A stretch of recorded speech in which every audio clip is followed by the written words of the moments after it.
Well, I'm absolutely for some cheeky shenanigans, Andrew, especially on a Friday afternoon. Okay, I'm excited. That might go in my intro. I'm glad I recorded that.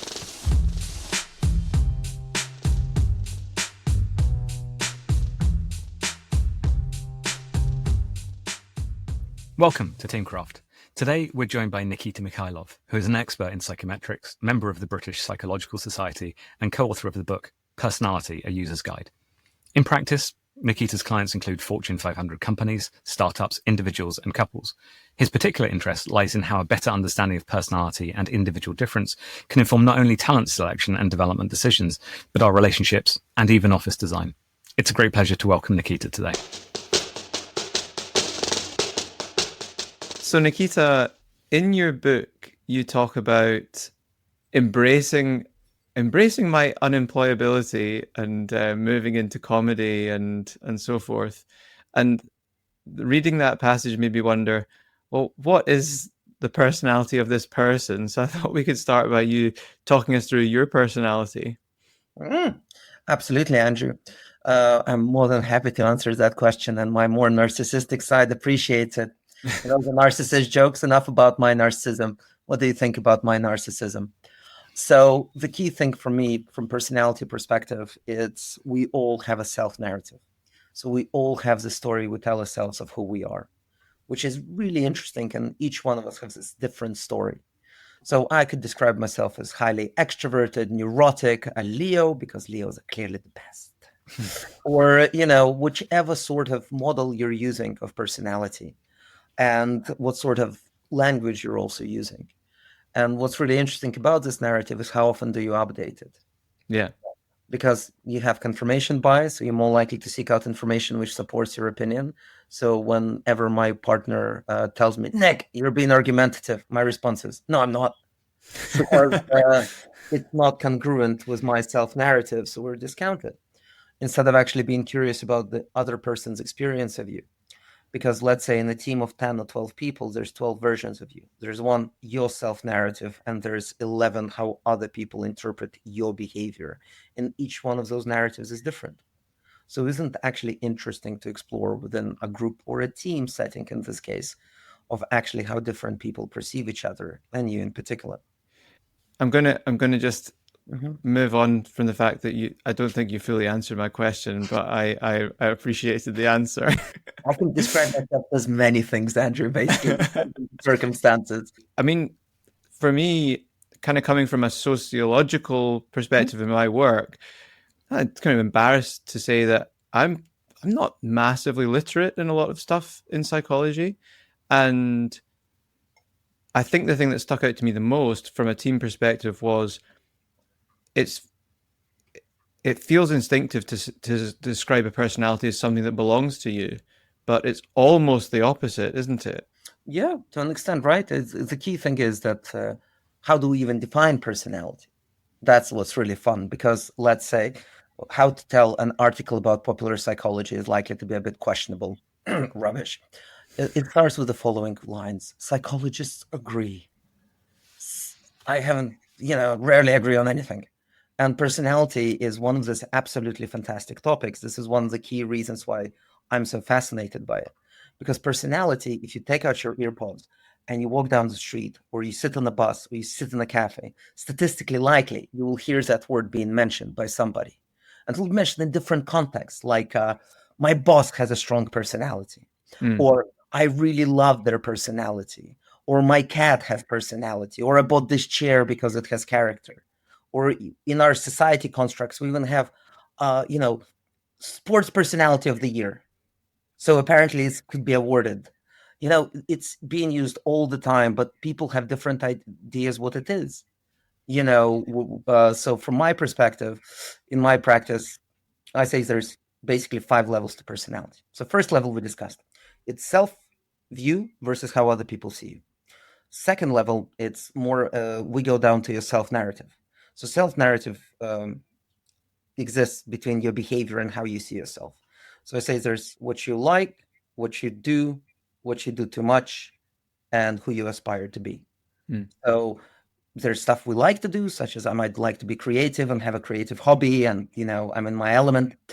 But however, there's some stuff you might do which you don't particularly like. So I find listening a little bit of a struggle. It's easier when they pay me in a coaching scenario. So I can dial it up when required, but I know that I cannot have more than 3 to 4 one-to-one sessions a day before my quality of listening goes down. Same as some people might really struggle with speaking up in groups. So they need to make sure they have some time before to not spend their energy and some time after to recharge. Same as, for example, so that's what you like, what you do. And then you also have the maladaptive response, what we do too much. So I can become a little bit more extroverted and really kind of talk over people and interrupt and stuff like that. And also then we have what we aspire to be, which is, I think, the more interesting, what we think, how we want to develop, how we want to grow. Last year, there was a study done in the US, and in this particular study, it's in the book we'll mention shortly.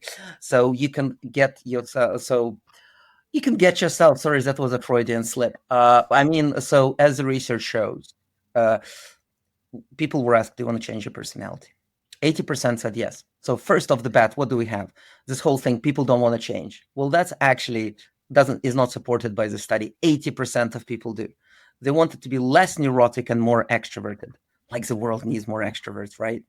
But the key thing here, what's really important here is that we all have this idea who we should be at work, who should we be with family, who should be across all these different social interactions. There's kind of like who you are, how you behave around others, and how you think you should be behaving around others, and how you act under stress. And then we have how you see yourself and how other people see you. So yeah, there's definitely lots of different lenses that you can take on personality, but the social aspect is very much like that. Because how would you know you're extroverted if you don't interact with an introvert? Like how we also assess ourselves, because quite often when people complete this assessments, like I like to socialize and get energized, or I seek out novel experiences. This questionnaires you answer in your personality metrics is you're comparing it to somebody. Like when you ask a client and you go into depth, you go, well, I'm not extroverted. Well, compared to whom? Well, my great uncle just can't be alone and throws all these loud parties. Okay, so compared to your great uncle, you're introverted, but compared to the population, you're quite extroverted. Yeah. So actually, what sort of points of reference do we actually use when we're answering questions like I'm more this, I'm more that, I'm less this? Compared to whom? If I can jump in for a second, actually, I'd like to mention the book. The book, I've mentioned to you before, Nikita, certainly the philosophy section of the book brought back horrible memories of things I didn't understand about my degree. But I think to talk about the book a little bit, it's Personality, a User's Guide. I think the name is very smart, and that's certainly the way that it's represented through the book, that it does a brilliant job of really explaining a lot of the basics and the history of thought around personality. And you describe personality in the book as the self-developing itself, which I think is a really lovely way of framing it, because it gives that element of dynamism to it. It's not something that is set, but it is something that moves. One of the reasons that I enjoyed the book, I've had some frustrations with some personality tests. Some are regularly used on and aren't necessarily very useful. But I thought you did a really nice job, and it put me in my place when I was reading it, because you're actually much more open with both the Myers-Briggs, the MBTI, and even astrology, where you're saying actually these things are just ways that people can use classifications and descriptions of themselves. But obviously what you do is you move from that. So you're more open and supportive of those things than I have been when I was being skeptical about it. But you do a really nice job of walking through the history and the philosophy and actually the technicality of personality. So I read it and I thought this is a really fantastic book that explains to people a lot of things that would be useful for more people to understand about personality. But what was really driving you when you were thinking about co-authoring the book with Georgi? What was the aim that you had? What did you want to accomplish with the book? Of course, I can post-rationalize and wax lyrically, but in reality, how did this come about? So me and Georgi had an argument on LinkedIn. And I have a policy that whoever I argue with on LinkedIn about a professional topic, I have a call with. Because you both feel strongly about the same issue, but you're coming from different directions. And therefore, isn't it interesting to find out? So you already have something in common. You feel strongly about the same issue. So let's explore it. So we had a call and we realized we have very different perspectives on personality and psychometrics. He comes from a more kind of, his background is philosophy and now big data, analytics, all of this. Mine is very practical. I run group workshops. I do one-to-one work. I use assessments. I dabbled in their development, but never into the data analytics side. So we have different perspectives on what psychometrics is and what personality is and how it should be used and how it can be used or how it will be used with the AI, etc. So we started talking, we got on, run a few events, then like, why not write a book? So then we contacted one of our wonderful colleagues who's quite often published. It's like, who's your agent? And so like, this is the guy. So we wrote to him, it's like, first chapter and 1-page summary, because I didn't know you didn't need to write a whole book. You just need the first chapter. And then we got the book deal and it's like, okay, we better write it. And then we wrote it. But the key thing is that he brings the philosophy, big data, analytics. So his behind chapter 3 is the philosophy of self that you described, Mark. I read this 3 times. I still can't understand half of it. But people who understand philosophy told me it's really good. So, and how Georgi defined personality, this self-developing itself, is much more humanistic than I would expect, but it's wonderful. So I think it's really good to actually work and write and discuss stuff with people you disagree with on a lot of issues. It doesn't mean you cannot actually work together. And it doesn't mean you have to write a book to resolve the argument. That's just an option that's open to you. Exactly. But we basically kind of, when we talked, there was quite a bit of, disagreement, friction and all of that. So you can see the writing styles are slightly different, but we still edited each other's chapters to make them a little bit more kind of readable for others. And to us, one of the key summaries from this book is, I think, especially as professionals, we have lost the ability to argue. We take stuff so personally. It's all theories at the end of the day. And as you mentioned, Mark, about personality and models and assessments, people take this so personally. Like, oh my God, how dare you compare psychometrics to the Zodiac? Well, why not? Like, I mean, seriously, people criticize this psychometrics are not valid. But the question is, are they popular? So, for example, with the Zodiac, I think this sells more than anything else because it's in every newspaper. You open up a news channel and quite often top 5 news, what do Capricorns have in store this week? But the key thing is that why are people interested in this? So first step is who you are. Like, what's in store for you this week? What's the second step? Well, I'm a Capricorn. I'm going on a date with a Leo. How's that going to go? So we have this innate thing for us to have some sort of a model for our own self-narrative and how we relate to others. And this kind of the default setting on which then later you'll have like MBTI, Big Five, DISC. There's lots of different models. But ultimately, as you mentioned, Mark, it's usefulness. How useful is it? Because to me, when we talk about psychometrics, just for a little 2-minute geeky moment, we talk about different reliability. So how, like, you measure personality now in 6 months, is it going to be the same? So how reliable is the tool? But what if a person has personal growth in the middle of that time? Does it mean they have grown? Or is it measurement error? Or, for example, we have validity.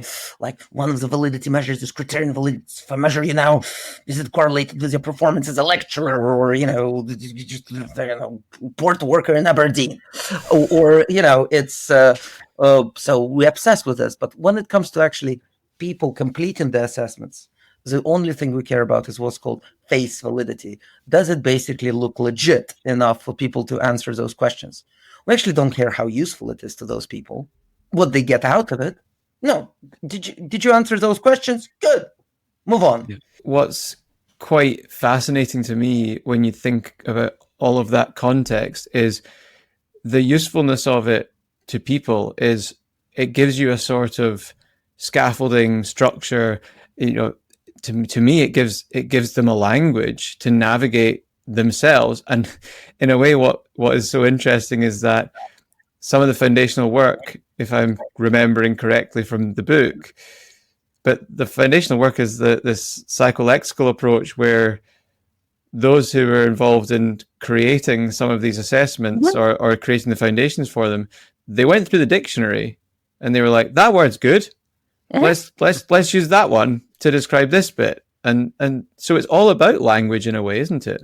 Yes, there was also, and it's how useful it is. So I propose a term called utilitarian validity.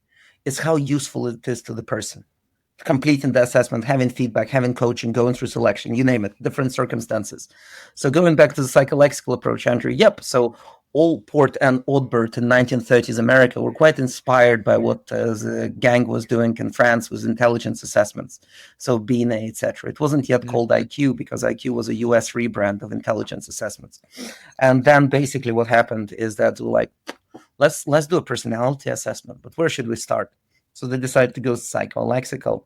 The theory was if there's some difference between myself and Mark, or myself and Andrew, or Andrew and Mark, we should have some words for it by now in the English language. So we should have kind of developed some words to explain those differences. So they picked out the dictionary and they identified every word, as you mentioned, which they thought had to do with personality, temperament, behavior, etc. You can actually find the paper is Allport and Oddbert. You can find it on Google Scholar. It's open access by now, 1930s, I think, something, 8, I think it is. And basically, any guesses, Andrew, Mark, how many words they felt had to do with individual differences in personality and temperament behavior? I dread to think 1,000. 1,000, Andrew? I don't even know because I'm trying to remember because I've read it recently, but 4,000. Close, 17,908. Over this time, what started is the analysis to actually identify, it took about 40, 50 years, that basically the 17,908 words gravitate around 5 factors of personality, sometimes referred to as a big 5 or BF, or the big few, as some people call it as well. But the key thing is just a model. So one of the key things about a more scientific approach, though my dad's a professor of applied mathematics and physics, whenever I tell him psychology is a science, well, he disagrees. But that's for therapy, not for this podcast. But the key thing is that in 5 years, it might be big 3. In 10 years, it might be big 6. Some people already argue it's the big 6. So what big 5 we're going to describe now is just a model to be updated as our understanding evolves. So basically, the big 5 says there's basically 5 factors to personality. One is neuroticism. And by the way, we all are neurotic. Some of us are really high in neuroticism. Some of us are very low. Most of us are in the middle. So it's a standard distribution. So people who are high in neuroticism tend to experience negative emotions more often. They tend to have a higher propensity for risk, like see risk around them. And they also have a negative self-construct. So remember that self-narrative, they're quite hard on themselves. So, what people talk about inner critic, imposter syndrome, it's highly correlated with that. So neurotic people tend to be harder on themselves. But by the way, if anybody here, Andrew, Mark, do you suffer from imposter syndrome or inner critic? Yes. Yeah. And I'm definitely not high in neuroticism, but I definitely suffer from those issues. So you're being so critical, you're critical that you're not high enough on neuroticism, is that what you're saying? But basically, I should be higher.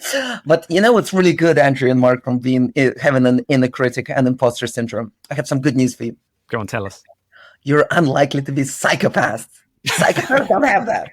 So next time, good listeners, you're very hard on yourself. You can always go, well, at least I'm not a psychopath. So, bright side to it. Yeah. Good to remember. Exactly. Well, people low on neuroticism doesn't mean they don't experience negative emotions. As one of our colleagues, Gordon Purphy, says, it's the length, your levels of neuroticism is the length of your fuse. So basically, you can put up with more negative emotional stimuli before you experience the negative emotional reaction. So low neurotics tend to experience negative emotions less often. So how can you tell in a relationship you're likely to be low in neuroticism? You keep telling your partners they're overreacting. Does it ever work? No, because they're not overreacting. They're just reacting. You're perceiving them as overreacting because you just score lower on it. So also people say, oh, neuroticism is really bad, all of this. But actually, there's bright sides to it because we feel negative emotions more often. So when we feel anger, depression, anxiety, all of this, it's like, hello, darkness, my old friend, because we know them by name. We have our coping mechanisms, some healthier than others, but the first word is coping. And people with low neuroticism, when negative emotions happen, they don't necessarily have those coping mechanisms. They don't recognize those emotions because it happens. And there's a kind of another factor is that their friends and colleagues will think they'll be fine. They're a resilient one. So please check in on your low and high neurotic colleagues. And other key things that often people say, are you a glass half full and half empty person? Which I think is complete nonsense because the glass is half full and half empty at both times. So when you work with people with different levels of neuroticism, when they try to talk about what can go wrong, don't say like, oh, you're so negative, you're half empty. Have a session at the planning stage. What can go wrong and what we can do about it. use that as a risk department, and actually channel that proactively, maybe. Because as Bernard Shaw wrote, and I read it on social media, so I know it's true, that society needs both an optimist and a pessimist. The optimist invents the airplane, the pessimist the parachute.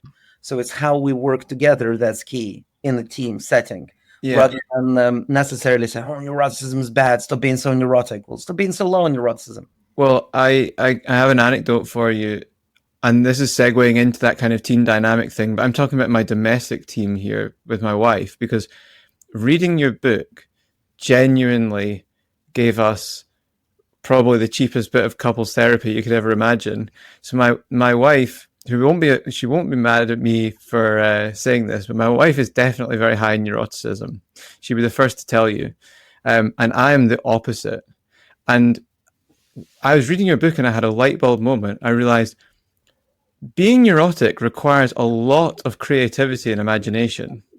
And I came through to my wife. I was reading it in the morning. I came to my wife. She's having breakfast, and I said, "I've just realized that, you know, the fact that you're between the two of us, you're the one who's high in neuroticism, and I'm definitely not. I'm so like everything will be fine, relaxed, kind of take things in my stride. But I'm also really bad at planning, and I'm really because." I don't think anything's going wrong, so I don't think that there's any need to worry about what's coming in the future. As I realized, she's amazing at planning because she's like, what if this happens? What if this goes wrong? We need to do this. We need to have this prepared because that could go wrong. And I'm realizing I get a huge bit of subsidy from my wife's neuroticism when we're doing anything kind of domestic planning. At the same time, she's like, it's great to live with you because you don't get upset when things go wrong. Well, plus when you go on holiday, she's the one who buys insurance, or you already have insurance through your credit card. Yeah, exactly. It's a relief. There's been a recent study done that how much satisfaction, return on investment you have from spending money on different things. And for example, people who are high on neuroticism have a higher return on investment when they buy insurance. So right. For example, when I go to US and I used to buy insurance and I used to get this email, Nikita, you're fully covered. I enjoyed that more than the trip usually. And then I was like telling my partner, I was like, oh my God, I love those emails. Like, why are you buying insurance? I'm like, what? We already get this for a credit card. I'm like, I can see the value, but I really enjoyed this little thing. Yeah. But by the way, Andrew, you know what they say about marriage? What do they say about marriage? It's psychological. One is a psycho, the other one's logical. Yeah. So, yeah, I'm the psycho of my relationship. Well, you just told me that I wasn't a psychopath, so that by elimination. Psycho and psychopath, slightly different things. Yeah. But to me, it's what's really important is that you have different personalities, but opposites attract. And I think that this is what's really not discussed enough within personality psychology. Whenever, like that study, do you want to change your personality? 80% people said yes. We're much more likely to think how we change our personality rather than to think how we can work with diverse personalities around us. There's a really powerful part in the book, Nikita, something that I really loved, because we all, Andrew and I talk about teams a lot. I think about teams a lot from a professional perspective because I'm fortunate enough often to be helping create them. And one of the things that I really loved in the book is you effectively went through each of the big 5 traits one by one and said, if you are high on this trait and you are working with people that are low on the trait or towards the opposite end of the spectrum of a trait, this is how you can work together. And I thought it did this really beautiful job of sort of explaining almost exactly what Andrew just did, how you can benefit from, if you're high on introversion, how do you deal with people high on extroversion? You mentioned an introvert coming home at the end of the day, being met by their extrovert partner. It feels like they're being charged by a Labrador. I wonder if you could just walk us through a little bit of that. You've got the big 5. You've just mentioned neuroticism. How should people be responding if they're one thing towards somebody who is towards the other end of the spectrum? First of all, the first step is curiosity, because so often we make assumptions about others without actually asking them. We interpret their behaviors. We go, they're like this, and they go, oh, well, they're like this. And the moment they do something that's not in line, we talk to person who agrees with, oh, can you believe they did that? Oh, yeah, I know. Instead of actually asking them, why did they do that? So going back to Allport with Oldbert, who started the psycholexical approach to led to Big 5. One of my favorite quotes is from Allport, and that is, if I want to know something about somebody, I ask them. And so asking your colleagues how you want to work. Whenever I start a workshop, I ask people to just turn to the person next to you. Each one of you has 3 minutes. Answer a simple question. How would you describe your personality? And then no interruption, and the other colleague plays back what they're hearing and what they're also seeing in your behavior if they work in the same team. And then the tables turn, and not tables turn, the other person goes, basically. But the key thing is just that even in those 3 minutes, people can find out new stuff about their colleagues as they've been working with them for years. Because we don't ask. So if I'm like super extrovert and I have an introverted colleague, will I talk to them? No, I will go into Google and I will say, how can I manage an introverted colleague? Or we can say, how would they like their feedback? Oh, we'll go into Google and we'll go, how do my employees like feedback? Instead of actually asking them, like, how do you want to work? When do you do your best work? How can I help you do your best work? Is there any way I can help? And being just curious and open. And so often people don't discuss this, and take stuff so personally. Well, it's not personal. So often people will think, they upset me. They do it on purpose. Statistically likely, they're not even aware you're upset. One of the things you've mentioned before, one of the times that I saw you at SciPub, obviously this is an event that you run. This really resonated with me. I'm very high on introversion, so and I found it fascinating reading the book and recognizing things, but also almost reading you mentioned the extroverts, introverts, just extroverts that are very selective in the book. But there was one part where you're saying, you can go to an event and you'll see an introvert will be feeling the pressure of being surrounded by all those people, won't really want to get involved, especially if they've gone on their own. So they're stood in the corner on their phone. That's me. I'm the person. I will immediately extract myself and go, okay, I don't want to deal with them, these people. I'll go to the back. Extrovert sees that person and goes, look at that person. They're on their own. They must need help. I should go and talk to them immediately. And I think it's really fascinating because you address lots of situations like that where there's just a fundamental misunderstanding of style between people with those different personality types. Absolutely, and it's how we relate. So, for example, it could be at a party or an open office. I always say you can spot an extrovert by what I call a meerkat effect, because the moment the extrovert is understimulated, they'll stand up and they'll look around who they can talk to. And, what if it's an introvert between meetings having a cup of coffee, looking outside the window by themselves? The extrovert goes, ooh, you must be lonely.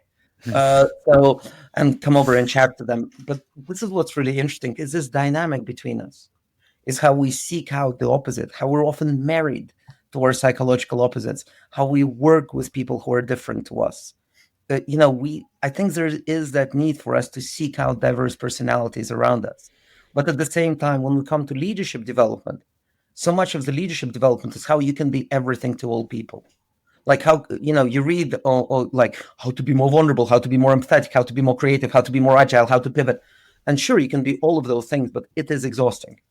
So just give an introversion, extroversion example. So a few years ago, there was a study done that if you act more extrovertedly, you'll get more positive emotion. And they did the study, thought, everybody needs to be an extrovert. However, the issue became that an additional study was done that shows that, if you're in the middle, so if you're ambiverted, so around average on this scale and you're more extroverted, yes, you get more positive emotional affect as a result of acting more extroverted and less negative emotional affect. So you're in emotion kind of plus, so to say, positive state. But if you're super introverted and you need to act more extroverted, you actually get more negative emotions than positive ones as a result of this. So same way that, there is parts of your personality when you have a strong preference.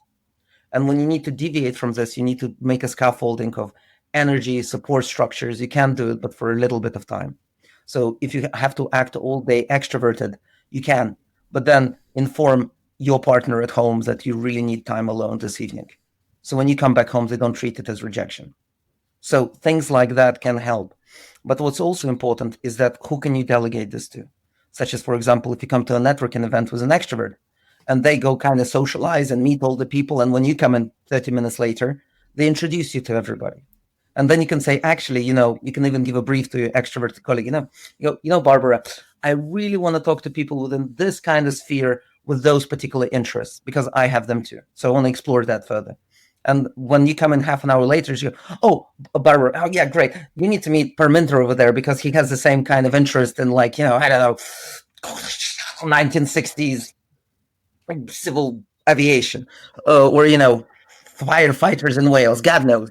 But they can spot that and then can make the introduction.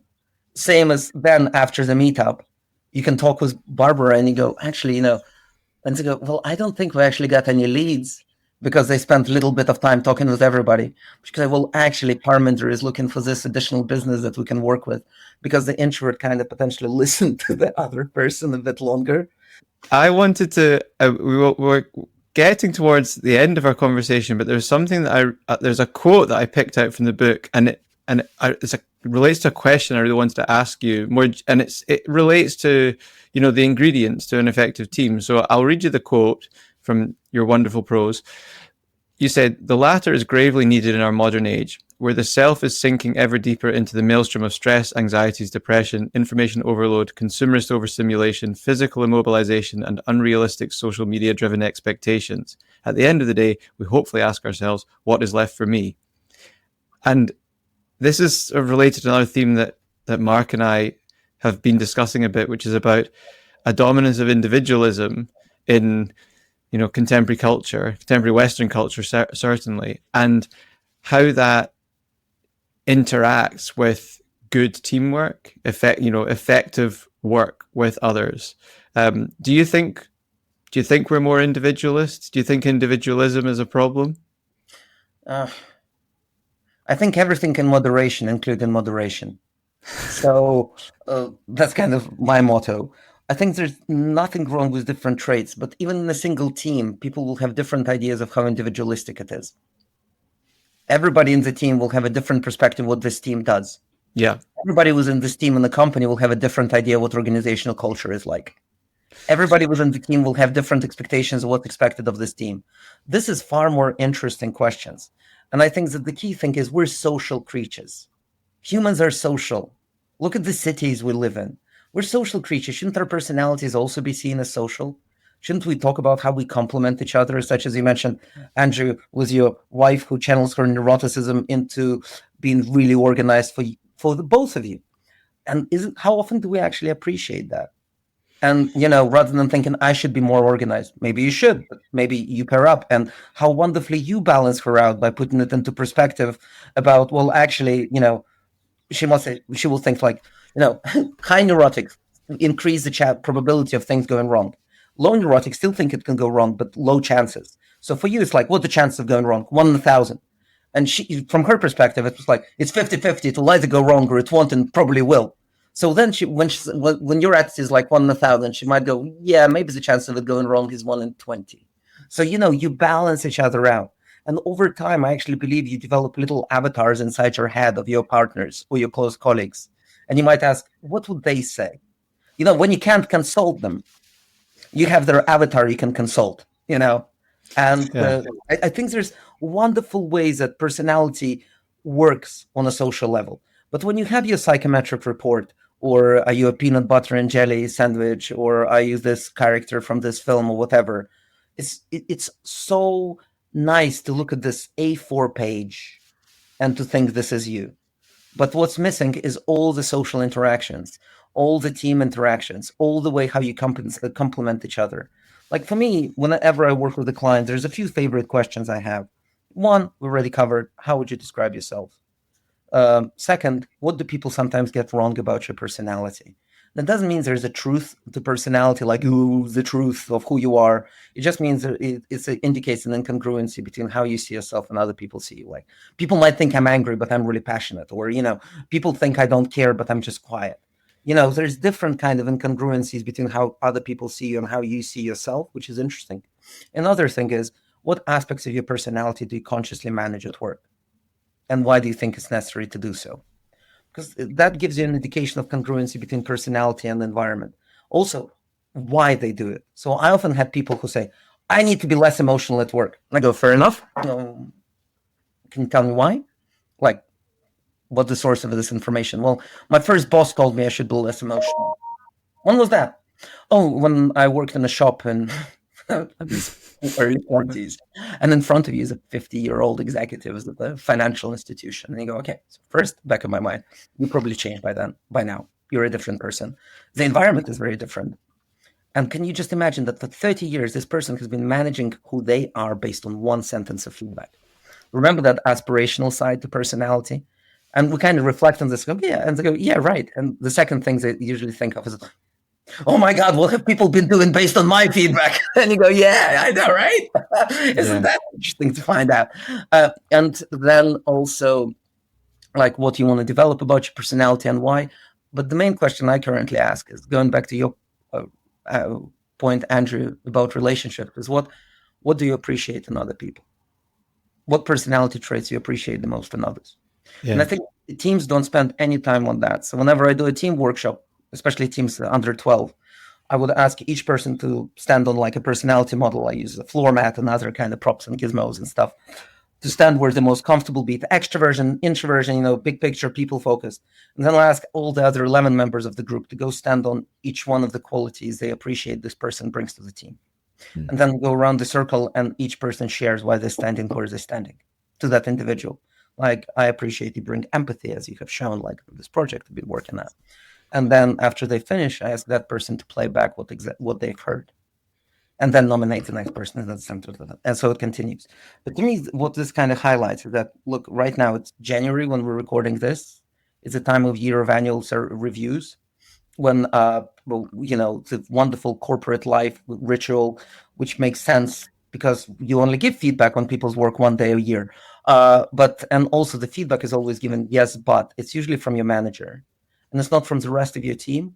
And even to receive just positive feedback from each member of your team consecutively in one moment has been shown to be quite interesting, because people don't usually get that. And quite often when you ask people what sort of things you want to develop, it comes from like, I'm not being seen for doing this, I'm going to do that. Usually our wish to develop comes from not being enough. But actually, after you get this feedback that you are enough, that you are being seen for your efforts, then if you ask people what sort of things you might consider experimenting, doing differently, then people go, well, actually, and they come up with much more tangible stuff. Yeah. This is what's really interesting. We really don't appreciate each other. We don't appreciate how we complement each other, how we complemented each other, how we work together. How often do we say thank you? Like, thank you for your neuroticism. Thank you for your extroversion. Thank you for your introversion. I appreciate this about you. Yeah. So, like, this is not enough. You're doing stuff I don't expect you to be done.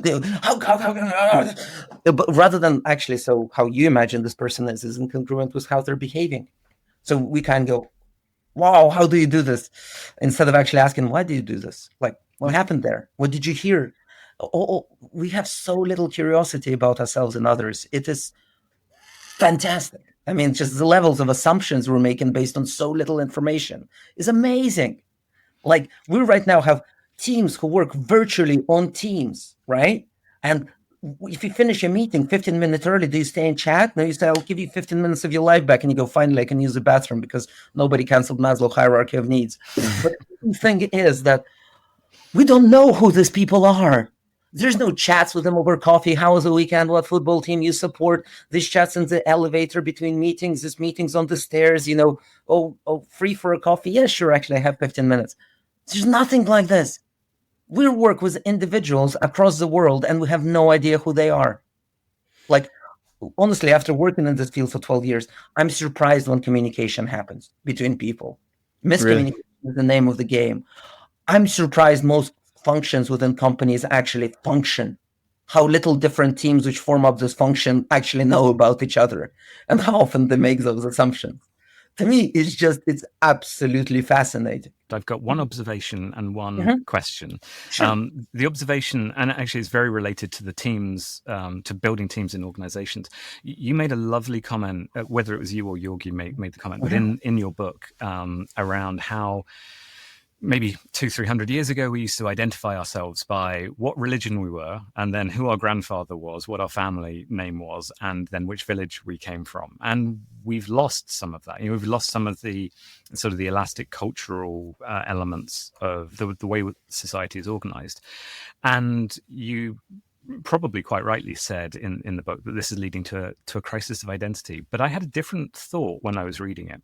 And this comes from working in larger organizations, which was, and actually some of the work that Andrew and I have done on creating teams, which is this sense of organizations trying to create culture, and how, especially in the larger monopolistic tech companies, you can see people who are adopting, instead of being which village and which religion am I, the predominant part of their characteristic is I'm a Googler or I'm an Amazonian. And it's an interesting one. So I always say, so we come to organizational culture, and I always say you can't spell organizational culture without using the word cult. And there's a hint in that. Some organizations are more cultish than others. Yeah. Also, when do people start that? So, for example, fresh out of university, you need to move cities. So you're taken outside your culture as far as identity, home, family, and you start there. All your friends are from work, etc. So whenever you're outside drinking or socializing and drinking non-alcoholic beverages as well, it's you talk about work. It's all about work. And this is great because we're so highly productive. But I have a few friends who are therapists. And by the way, if you haven't tried therapy, I highly recommend it. It's 50 minutes to talk about yourself without interruption.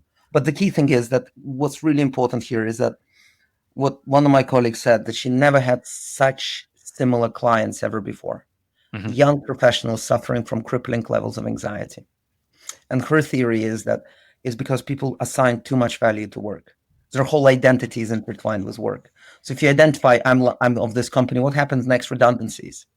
You're about to lose all your identity. Yeah. Now, isn't that terrifying? And instead, I always say outside of work. Even I was talking recently with a colleague.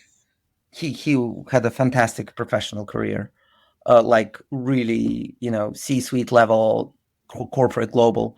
And so we're having a career. He was just turning 70. And he goes, this work and life balance, we got it all wrong. And I was like, oh, could you expand? And she was like, oh, And I was expecting maybe a little cheeky PowerPoint, at least a slide deck. But she goes, it should be life and work balance. Why is work first? And yeah, good point. Maybe it should, I talked to a few people, maybe it should be just life, because we obsess about work. If we put all our eggs in a basket of self-identity with our work, what happens if we made redundant? What happens if the company closed? What happens during acquisition and then your jobs go? Who you gonna be? Because all your friends have left. All of this, it's shocking. So therefore, one of the key things I do with clients is have a life outside of work.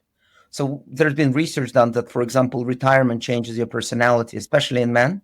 We become higher on openness, so more creative in all of this, and higher agreeableness, nicer to people. So in my workshops, I always say, lads, don't wait to retire to be nicer to people and get a hobby.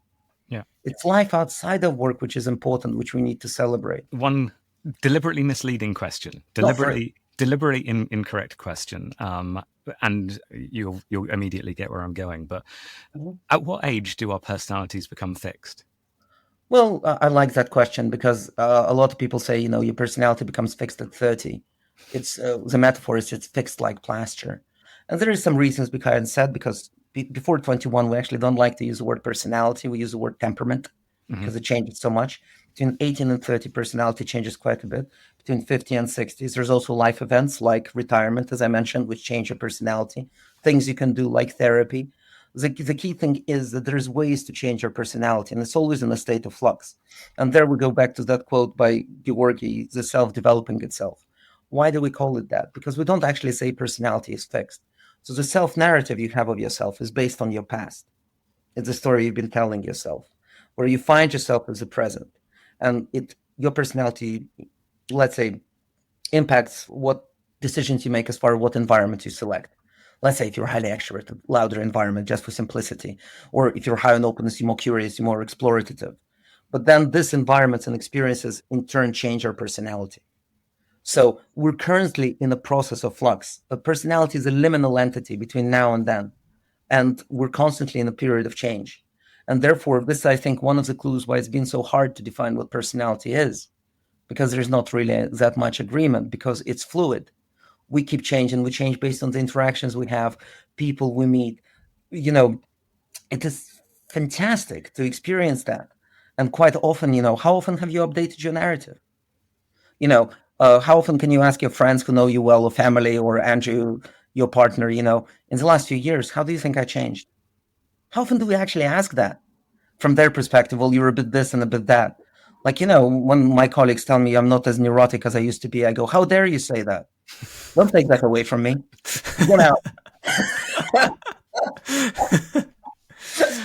I'm going to have to steer us onto our quick fire ending questions, if you don't mind. So, Nikita, we start with a positive one. What is your best team memory? Team memory. Recently, probably writing the book with Georgi, because I think we started writing the book even before we met each other in person. So it's been all online, and the ability to meet on LinkedIn, connect through an argument, and produce this work. So I think there's like 3 books intertwined into our first book, which often happens. Apparently, well, I think it's often. I only have sample size of 1 so far, but I really enjoyed this, and especially the disagreement and how through creative tension something can become better. What are your team red flags? My team red flags, everything is fine. When you have a team lead say, well, we just want a little team build, just to communicate a little bit better. Sometimes that's the case, but sometimes that hides something much, much more. And but teams will say, well, we're struggling with communication, all of this. So I go, yeah, we can work with that. But when people say, oh, it's fine, it's great, it's just fantastic, is it really? This is why whenever I do a team workshop, I would usually have one-to-one sessions with each of the team members. And part of the one-to-one would be to go through personality, but also to identify what they want to explore in the team session. And that's what would be quite interesting. Brilliant. Finally, do you have a resource that you would pass on to others to support in their understanding of teamwork? From my perspective, just your teams are the best resource on teams. So if you take something away from today, is just have open-ended questions with your colleagues, how they like to work, how we can improve our teamwork. Because for me, from my perspective, like how rarely people come into a meeting and at the kickoff they go, everybody clear what's expected of them, go. Instead of actually everybody has a different idea what's expected. Wouldn't it be nice to go 5 minutes, each person says what exactly they're going to do between now and the next checkpoint and what they might need some help with from each other. Lovely. Or how rarely teams have wash-ups. Usually, if your lead is like, high open, high extroverts with novelty bias, they go, this was not as good as I expected, next one will be better. Instead of actually sitting down and say, look, how can we actually work on this? Like each person shares what they enjoyed doing in the project, what they feel satisfied with, and, one idea how we can work better as a team for the next project. So to me, it's how we facilitate that collective intelligence around you. And the best resource is your teams you work with, is your spouse, is your friends. But also just spend a little bit of time. Look, thank you for your neuroticism. Thank you for your extroversion. I really appreciate that. And see what they say. But make time for it. Don't look at another book. You have teams around you. Of course, apart from Teamcraft. Yeah. But if you are looking for a book, our book could be a good start. If you're interested more in personality and you would like an audio book, Why You Are Who You Are by Leary is really good. There's some great courses on Amazon. Also, if you really want to get geeky in psychometrics and personality assessments, personality testing and selection by Monroe is really good. It's a nice little text, really gets into the geeky side. So if you work with psychometrics or you work with providers of psychometrics, I highly recommend reading that book. At the next supplier meeting, you can have all the uncomfortable but cool questions to ask your suppliers. And otherwise, just your teams, the people around you, ask them how you changed, how you think they changed, what you appreciate about each other, how we can work better together. All of that is so fascinating because nobody sees the world like you. You only have one sample size, only you. I will never have any idea how to experience this reality, unlike me. And therefore, isn't it fascinating? We have like 3 different versions of reality on this call. We have 7-8 billion and counting on this planet. Isn't it fascinating to find out how different people see the world? And to me, going back just to the final thought, to me, all this kind of psychometrics, personality, and all of this, whenever I run a workshop or I do one-to-one work, I say, look, by the end of this, we can be a couple of % more curious about ourselves and others, and a couple of % less judgmental about ourselves and others. I think it would be a success. So hopefully this little session achieved that. What are your thoughts, Andrew and Mark? Sample size of 2 this time. Well, it's been a pleasure. Thank you so much. It has, and it all resonates. Less judgmental and more curious, I think, definitely words we can get behind. Nikita, thank you so much for taking the time. We obviously encourage everybody to pick up a copy of your book, and we'll share links to the book and to all the resources that you've shared in the show notes, which we will put up with this episode. And where can people find you? Oh, absolutely. Just on LinkedIn, Nikita Mikhailov, Chief Neuroticism Officer. I'm the only one who's I'm aware, because so many Chief Happiness Officers running about. I thought somebody needs to fly the flag for negative emotional affect. Good for you. I'm glad we need some diversity and inclusion around the big five on LinkedIn, don't we? Well, absolutely. And I wish you a wonderful, well-planned weekend, Mark. Thank you very much, Nikita. Yeah, I'm sure we will both have that. Yeah. Thank you so much. Thank you. Perfect. Thank you so much, gents. That's a wrap on today's episode of Teamcraft. Thank you so much for listening. We hope you enjoyed learning about personality with Nikita, and do make sure to pick up his book in any good bookstore. Don't forget to subscribe to Teamcraft wherever you get your podcasts, or indeed on YouTube, where you'll find all our videos and our other episodes. You can find us on our website as well, teamcraft.uk. Thanks again to Nikita, and thank you. We'll see you next time.